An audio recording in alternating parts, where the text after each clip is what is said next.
يا أخت هارون ما كان أبوك امرأ سوء وما كانت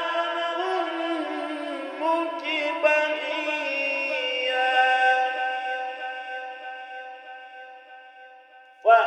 فأشارت إليه قالوا كيف نكلم من كان في المهد صبيا قال إني عبد الله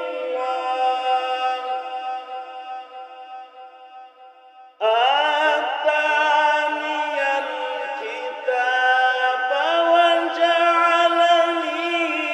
نبيا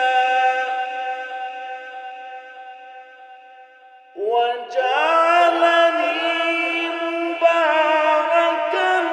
أينما كنت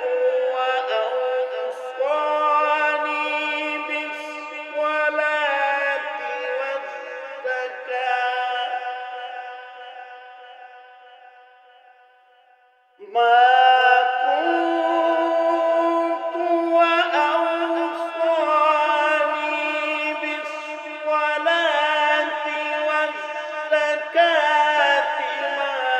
دمت حيا وبرا بوالدتي ولم يجعلني جبارا شقيا